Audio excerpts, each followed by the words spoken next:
Hello and welcome to this channel narcscon, where we deal with all things in relation to the narcissistic personality disorder. Today we're going to look at 3 reasons that the narcissist hoovers or returns to their intimate partner, or looks to return and tries to return. 3 criteria that make that perfect storm, that make that the most attractive option for the narcissist. Guys, in studying this awful personality disorder, whatever way you look at it, whether you look at it as a dark energy force or a psychological disorder or both, the hoovering process, as we call it in our community, where a narcissist will return time and time again to their former partner to regain or restart the cycle of the love bomb, the devaluation, the discard, and the hoover, and to come back again and again. And sometimes this cycle can go on for 7, 9, 13 times until you put an end to it. Let's look at the favorable criteria when all things come together that make it the most likely that a narcissist is just about to hoover you. I know from my own experience coming into this education that hoovering was a fascinating topic. It was fascinating from the point of view of, at one stage, you would actually want the narcissist to come back and explain things to you or give you closure or re-enter the relationship as they had done many times before when they discarded you. And on the other hand, if you're studying the narcissistic personality disorder, you know, there's a part of you that actually wants to see, was the person a narcissist? Like, are they a narcissist? They haven't hoovered yet, so that's one thing narcissists do, and they haven't. So you're kind of waiting for the hoover to come to tick all the boxes. Even though the relationship may have been extremely toxic, you really want to nail it down, say the person was a narcissist, and therefore there is no hope of a relationship of any kind other than a very destroying one with that person. So let's get into the 3 reasons, or the 3 most favorable conditions that all align for a narcissist to be highly likely to hoover. One of the conditions can even align and the narcissist will hoover, but this is when all 3 are at 100%.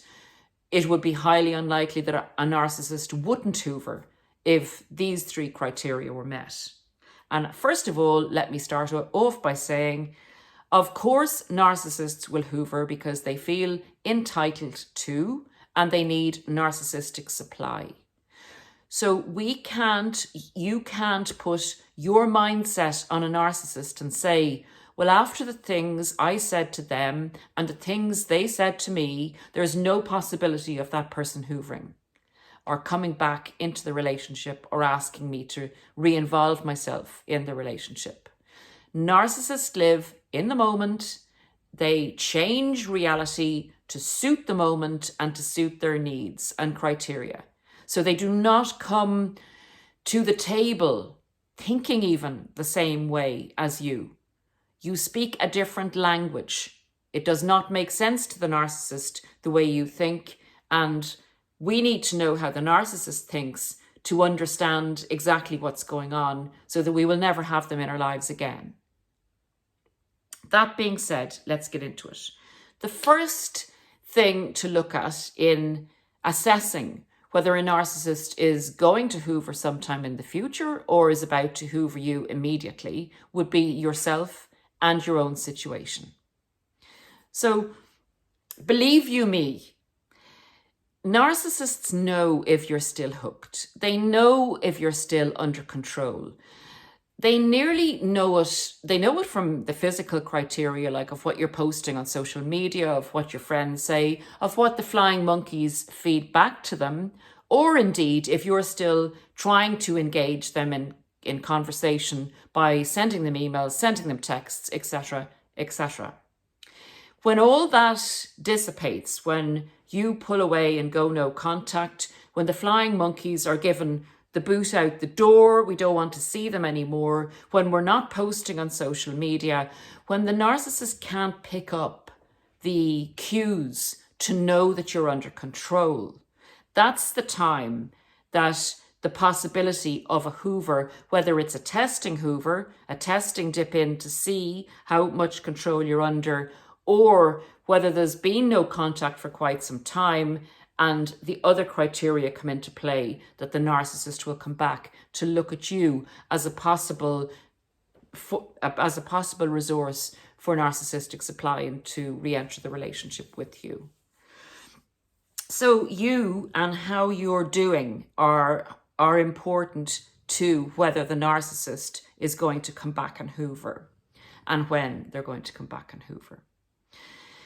If you're at the stage where you're actually feeling the fog is clearing, you feel you're not any longer under the narcissist's spell, you're making progress in your life and you're feeling peace and you're beginning to feel joy, you're beginning to find things funny, you're kind of well on your healing road.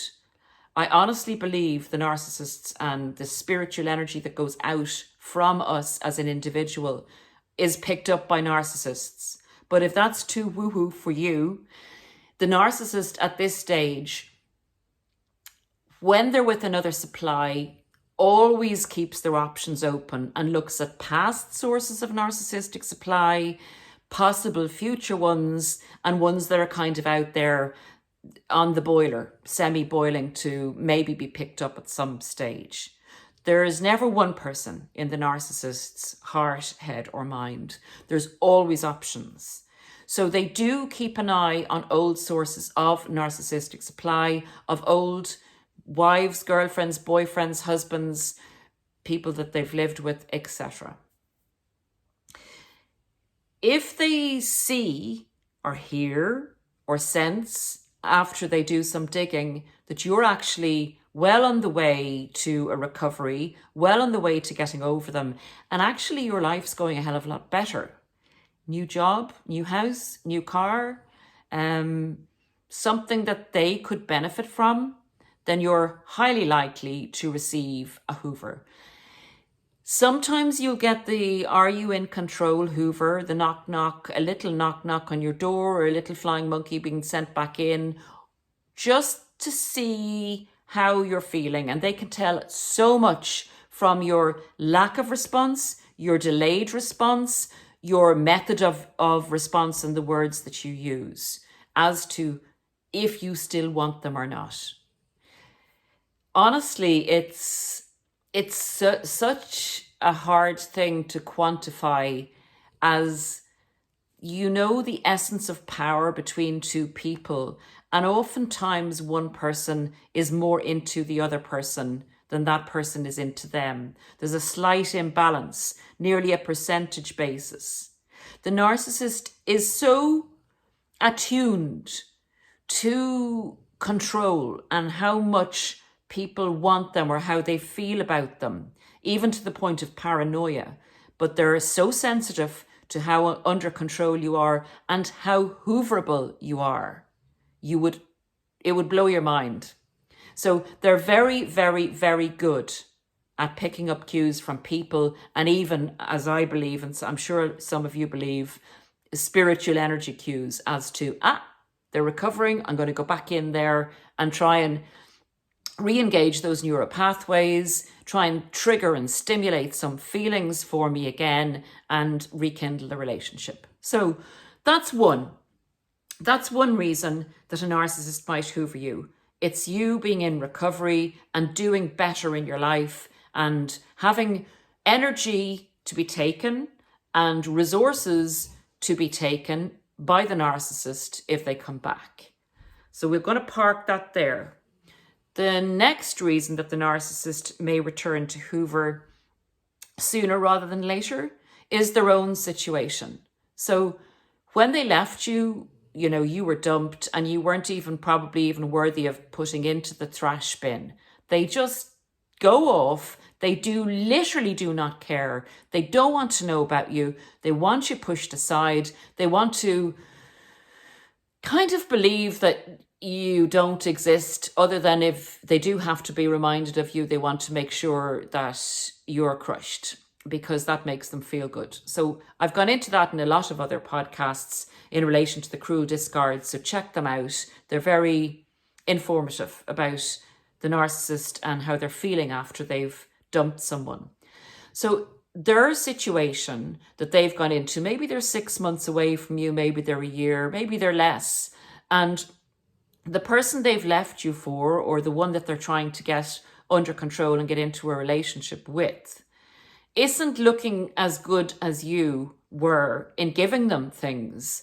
They're being a bit feisty. They're putting up too many boundaries. They're looking for their own needs to be met. They're looking for some type of reciprocation in the relationship. Maybe they've met a narcissist before. You know, they're kind of a little bit further on. They have a bit of education. They're awakened to this personality type. And the narcissist is dropping hints and the flying big red flags all over the place, and the person isn't working out so well. Or the person has great sources of supply. They've lots of money. They've whatever the narcissist is after, but they're not relinquishing it. And they're asking for the narcissist to, again, reciprocate. So the narcissist's reality isn't looking as rosy. So the narcissist will reframe reality and will look at you as a favorable option and will decide that they can forgive you for your misdeeds and misendeavors, and that maybe they've left you long enough so that you will have, learnt your lesson and come back under control and, appreciate that narcissist. You didn't appreciate them before. You gave them too much trouble. Now, this is the narcissist's viewpoint. So they could, if you were going to rehabilitate yourself, consider going back to you. Because they know in the back of your mind, in the back of their minds, how much you did for them. But their narcissism won't allow that information to come to the forefront of their minds. What comes to the forefront of their minds is, I would be better off with, you, so-and-so, the person that whoever you are when they left you, once they improve themselves, because I would have this and this and this. So they reframe reality to suit their narrative at any given time. It's not about having any love for anybody. It's always about the narcissist. Always. You do not matter. Nobody matters to a narcissist other than that they function, that they get under control, and they supply the narcissist with what they want. So that's number 2. The narcissist situation is such that it's proving problematic. It's not proving as easy come, easy go as you were. And it's disappointing in that the resources that the narcissist would have hoped to gain from the new situation are not pouring forth as easily as the narcissist would like. The narcissist resents having to work hard for anything, even working hard to rob somebody else of what isn't theirs to rob. So the third situation that would influence the speed of the Hoover coming would be other people. And that it would be essentially other options that the narcissist would have in the fire in relation to an intimate partner. So you may not be the only one, the only ex that they will look at rejuvenating and putting back into position to be sucked dry. So there may be other exes that they will consider that are popping up, checking up on the narcissist even. Or there's the ones that are kind of on the back burner. They've been kept boiling for years. They often say in this community, these people are shelved as a possible resource, maybe someone to be picked up as a transition resource of supply. And remember, they may also do that to you. So going back to you does not essentially mean that they're going back and they're committing. The only thing they're committing to is themselves getting supply from you and maybe using you as a temporary bed, a temporary house, a temporary whatever. While the other option that they have as the third stance or the third criteria for the Hoover is being worked on, or the third person, the third option, the newer new supply that they have out there that they have their eye on maybe leaving a relationship, and they're giving that person time to leave the relationship. So it's you that matter in relation to the Hoover and your circumstance. It's the narcissist's own particular circumstance with who they're dealing with at this specific period of time. And it's the options that are out there on the other hand, and where those options are. And if it's a desert out there and then there are no other options, that will make it much more likely, obviously, that the two criteria, your situation and their situation, will create the perfect storm and the Hoover will come. Now, they're the main criteria. Obviously, there are other criteria as to location suitability, as to if you're in a new relationship suitability. There's other little criteria, but the three main criteria are: where am I going to get the easiest, most juicy source of supply, and who is willing to give me that in the easiest possible way? So guys, believe me, narcissists hoover, even when you think they would they're so highly unlikely to hoover that you can't say it enough. They nearly always will hoover in some manner, shape, or form for whatever reason. They believe they own people, they've invested in you, they feel entitled to do what they like and to change reality.